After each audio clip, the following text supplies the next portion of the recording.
गरीबी रेखा से नीचे के परिवारों को मिलने वाली सुविधाएं लेने के लिए हरियाणा में बड़े पैमाने पर फर्जीवाड़े का खुलासा हुआ है। राज्य सरकार की ओर से लागू परिवार पहचान पत्र यानी पीपीपी में छेड़छाड़ कर बीपीएल श्रेणी के लिए तय वार्षिक आय 1,80,000 रुपये से कम दिखाई जा रही है। इस फर्जीवाड़े को अंजाम देने वालों के खिलाफ झज्जर पुलिस ने न्यायिक मजिस्ट्रेट प्रथम श्रेणी की कोर्ट में चालान पेश किया है। इसके अनुसार करीब 6,000 जोड़ों ने तलाक के फर्जी कागजात लगाकर फैमिली आईडी में आय कम दिखाई है। हम आपको बता दें कि पुलिस ने 30 नवंबर 2024 को मामले का खुलासा किया था। क्रीड के जिला प्रबंधक योगेश ने पुलिस को शिकायत दी थी कि अज्ञात लोग लॉगिन से छेड़छाड़ कर लोगों की आय बदल रहे हैं। जांच में पता चला कि शिकायतकर्ता योगेश ने साथियों विकास और अमित के साथ मिलकर पीपीपी में बदलाव किए थे। पुलिस ने तीनों को गिरफ्तार कर लिया। जांच में दो अन्य आरोपियों गीता व सिकंदर के नाम सामने आने पर उन्हें भी गिरफ्तार किया गया। सभी आरोपी जेल में हैं। जांच में पता चला कि प्रदेश के 12,000 परिवार पत्रों में बदलाव किया गया है। इस संबंध में झज्जर जिले की एडीसी सलोनी शर्मा ने बताया कि लोगों ने फर्जी डॉक्यूमेंट के जरिए पीपीपी में परिवार विभाजित करा लिया। इससे उनकी आय गरीबी रेखा के लिए निर्धारित सीमा से कम हो गई। चालान के मुताबिक भी पीपीपी में नाम विभाजित कराने के लिए कई मामलों में पहले परिवार के सदस्य को तलाक के फर्जी कागजात लगाकर अलग किया गया, फिर दूसरे सदस्य को भी पहले किसी अन्य परिवार पहचान पत्र से जोड़ा गया। कई मामलों में तो एक परिवार के सदस्य को कई परिवार पहचान पत्रों में दिखाया गया है। एडीसी सलोनी शर्मा ने बताया कि पुलिस अपना काम सही ढंग से कर रही है।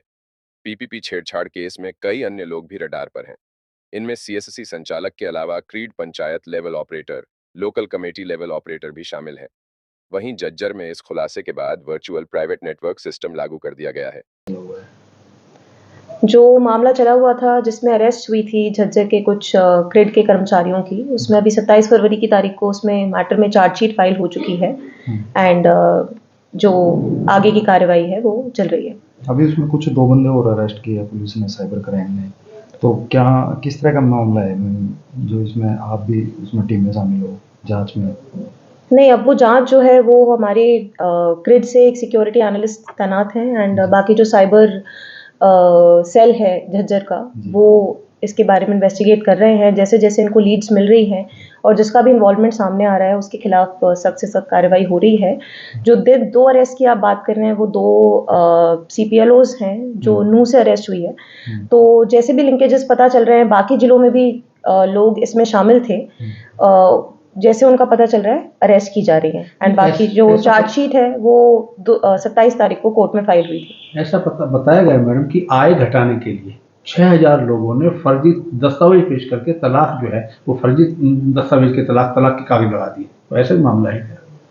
इन्वेस्टिगेशन में ये चीज़ निकल के आई है। एक्चुअली अनवांटेड मेंबर डिलीट का एक ऑप्शन होता था एंड इसे जो हमारा विभाग है उसने लोगों की सहूलियत के लिए दिया था कि अगर कोई परिवार में मतलब फैमिली आईडी बनी हुई है परंतु अगर किसी का डिवोर्स हो गया है तो उसको जो एक्चुअल उनके में भी तलाक का जो डॉक्यूमेंट है उसको लगा के अगर कोई ओरिजिनल डॉक्यूमेंट अपलोड करेगा तो उसको अलग कर दिया जाएगा।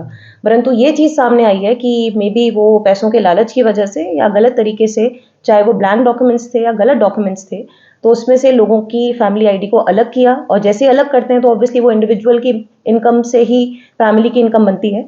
तो ये गलत चीज़ सामने आई थी एंड इसी वजह से जो अरेस्ट हुई हैं झज्जर में वो ही हैं and law is taking its own course. विभाग क्या कार्रवाई कर रहा है तो इस तरह के केसेस आ रहे हैं? विभाग ने कार्रवाई अपनी पहले ही कर ली थी। जैसे कि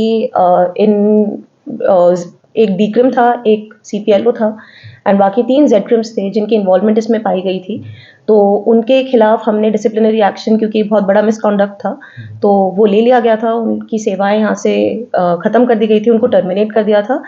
एज वेल एज हमने अपने हेडक्वार्टर से बोला था कि भाई ये इतना टेक्निकल मैटर है तो वहाँ से सिक्योरिटी एनालिस्ट भी यहाँ पे तैनात हो गया है। इनकी क्लोज कोऑर्डिनेशन में जो हमारा हेडक्वार्टर है और जो हमारी टेक्निकल मेंबर्स हैं, एक्सपर्ट्स हैं, उनकी और साइबर सेल झज्जर की क्लोज कोऑर्डिनेशन में इस पूरे मामले की तहकीकात की जा रही है एंड तो डिपार्टमेंट ने ये एक्शन लिया था एंड फिर तहकीकात करने में जितने भी सारे तथ्य सामने आ रहे हैं उसको पूरे अच्छी तरीके से कोर्ट में सामने रखा भी जा रहा है एंड इसीलिए उनकी कस्टडी भी ठीक ठाक लंबी चली। कोर्ट ने उसके ऑर्डर किए थे, फिर एक आदि की शायद बेल की एप्लीकेशन भी डिनाई की थी कोर्ट ने क्योंकि जो एविडेंसेस थे वो उतने स्ट्रॉन्ग थे एंड अब चार्जशीट फाइनल जो है वो फाइल हुई है।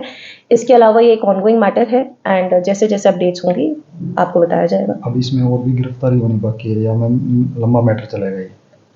इसको ना तो हम मतलब फोर्स ही कर सकते, गिरफ्तार it is an ongoing matter of investigation. अगर ऐसा कोई भी मामला सामने आता है और कोई भी व्यक्ति विशेष के खिलाफ ऐसे एविडेंसेस पुलिस को मिलते हैं तो they will definitely do the necessary thing. तलाक के कागज लगाए जाते हैं मैम, तो उनको किस तरह से जांच करते हैं? उसमें जो एसओपीज हैं क्रिड विभाग की वो काफ़ी क्लियर हैं। तो अनवांटेड मेंबर डिलीट के लिए, जैसे तलाक का मेंबर, जो कोर्ट की एक डिक्री होती है कि हाँ भाई ये जो दो पार्टीज हैं उनका 13B में हिंदू मैरिज एक्ट में जो भी उनके पे एक्ट अप्लाई करता है उसकी उन्होंने डिक्री दिखा दी और मैरिज डिसॉल्व हुई, तो उसके बेसिस पे जो अलग अलग पावर्स दी हुई थी, एक डिस्ट्रिक्ट मैनेजर के पास पावर्स थी एंड अपने मैरिज के बेसिस पे जो अनवांटेड मेंबर डिलीट करना है वो जेड क्रिम के पास पावर्स थी। बट ये एक खेद का ही विषय है कि इन्होंने, जबकि ये सैलरीड एम्प्लॉइज हैं, तो कोई पैसे के लालच में आके या अपना गलत तरीके से अपनी पावर्स को यूज करते हुए ब्लैंक डॉक्यूमेंट्स या गलत डॉक्यूमेंट्स के बेसिस पे उनको रिक्वेस्ट को अप्रूव किया। तो एक्शन जो है वो ले लिया जा चुका है एंड बाकी जो क्रिमिनल एक्शन है उनके अगेंस्ट वो अभी ऑनगोइंग है।